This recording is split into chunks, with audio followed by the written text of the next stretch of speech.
Assalamualaikum warahmatullahi wabarakatuh, Pak Ustadz. Waalaikumsalam warahmatullahi Nama saya Indah dari Jakarta. wabarakatuh. Pak Ustadz, suami saya baru saja meninggal 21 hari ini. Saya kenal almarhum dari zaman putih abu-abu, Ustadz. Sampai saya dipertemukan 26 tahun saya bersama, 16 tahun saya menikah, Ustadz. Saya memiliki 2 anak. Yang pertama perempuan berumur 14 tahun, yang kedua berumur 16 tahun. 6 tahun. Kami berdua sama-sama berjuang, Ustadz, dari nol sampai Allah memberikan rezeki di pernikahan kami di 15 tahun. Kami memiliki istana rumah yang kami bangun bareng-bareng, Ustadz. Di tahun 2003 suami menyuruh saya untuk berhenti kerja, Ustadz. Walaupun berat itu rasanya, saya berhenti untuk beliau. Saat saya pindah rumah, Ustadz, saya baru merasakan 1 tahun di rumah itu, dan saya merasakan arti kebahagiaan sepenuhnya sebagai suami istri. Mengurus dia, mengurus anak-anak dari awal menikah. Beliau suami terbaik, Ustadz. Dia tidak pernah berubah dari pacaran sampai sekarang.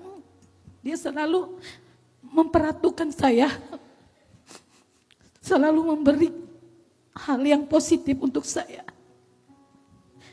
Saat awal puasa 2024, suami saya diberi sakit, Ustadz. Begitu berat karena selama saya berdamping dengan dia, alhamdulillah sehat. Tidak pernah masuk rumah sakit, Ustadz. Awal puasa beliau demam dan dia didiagnosa demam berdarah, Ustadz.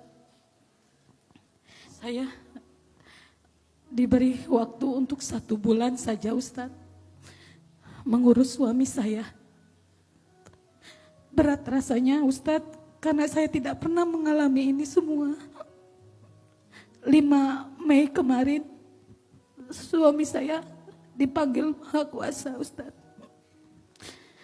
Saya ikhtiar ke sini. Gimana cara saya untuk bisa tenang, untuk bisa lebih ikhlas menghadapi semua ini, Ustadz. Karena saya masih berat, hati saya masih, tiap hari saya masih nangis terus, Ustadz. Saya sebelumnya baru menepati rumah itu 1 tahun ini. Saya ikhtiar ke sini untuk minta sama Ustadz, gimana cara saya agar saya bisa tenang menghadapi semua ini, agar saya kuat dan ikhlas. Baik, terima kasih. Terima kasih banyak Mama untuk sharingnya.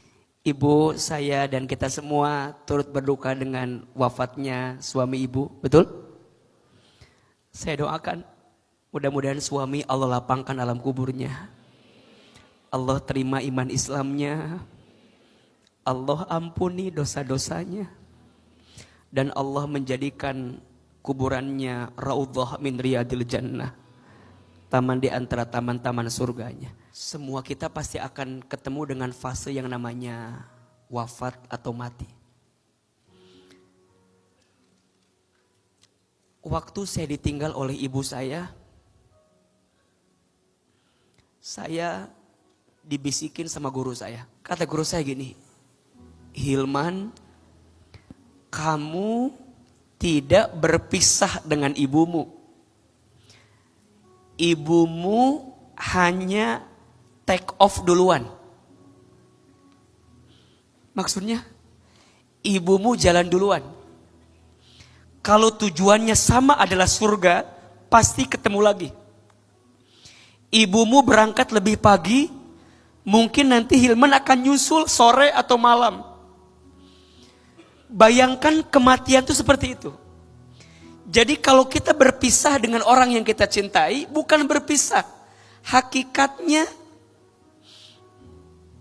orang yang kita cintai itu terbangnya duluan, take off-nya duluan. Kalau tujuannya adalah surga, pasti ketemu lagi. Maka ibu jangan katakan suami ibu mati, jangan. Suami ibu hidup, tapi hidupnya di alam yang beda dengan kita. Setuju? Kata Quran, jangan katakan orang yang mati itu mati. Bal ahya, mereka itu hidup. Hanya mereka hidup di alam yang beda dengan kita. Tolong perhatikan ke depan.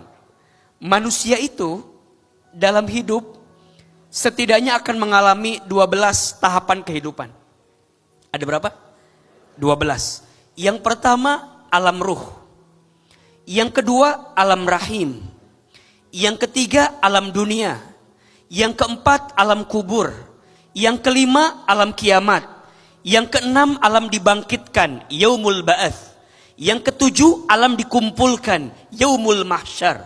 Yang kedelapan alam ditimbangkan, yaumul mizan. Yang kesembilan alam dihitungkan, yaumul hisab. Yang kesepuluh alam diberikan pertolongan, yaumus syafaat.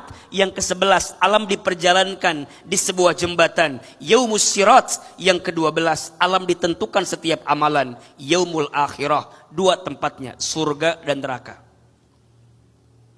Maka ibu, suami ibu hari ini hidup, tapi beda alam dengan kita. Doa kita untuk orang yang telah wafat. Mereka dikirimin doa sama kita, senang apa tidak? Bahagia atau tidak? Maka bunda belajar terus mendoakan suami ibu. Sungguh seseorang yang telah wafat di alam kubur sangat bahagia ketika ada kiriman doa dari orang yang masih hidup. Dan ingat, kalau tujuannya adalah surga, pasti ibu ketemu lagi nanti dengan suami ibu di surganya Allah Subhanahu wa taala. Amin, amin, amin, amin. Suami ibu memang sudah tidak bisa lagi berdoa, tapi ibu masih bisa berdoa dan beramal. Ikhlas itu mudah diucapkan, tapi sulit dilakukan. Dan memang butuh prosesnya. Kalau ibu nanya, gimana caranya biar bisa ikhlas? Caranya adalah sibukkan dengan aktivitas. Ibu jangan rapuh, jangan sedih. Aktif taklim, sibukin dengan segala aktivitas. Sampai nanti kita pun giliran dipanggil oleh Allah Subhanahu wa taala. Dan semoga kelak surga menjadi tempat rumah ibu bersama dengan suami. Amin, amin, amin, amin. Memang di dunia baru sebulan, baru setahun tadi. Setahun, Baru setahun menempati rumah itu dengan suami. Tapi percayalah, kalau ibu jadi istri yang baik, jadi ibu yang baik, jaga anak-anak, jadiin anak-anak soleh, solehah. Percayalah anak-anak ibu itu nantinya akan mengangkat derajat ibu bersama dengan suami di surganya Allah Subhanahu wa taala. Sekali lagi berikan tepuk tangan buat ibunya. Mudah-mudahan tegar dan tetap kuat dengan segala keadaan. Semangat ya bunda, tetap semangat, sibukkan diri gitu ya, jangan rapuh di rumah.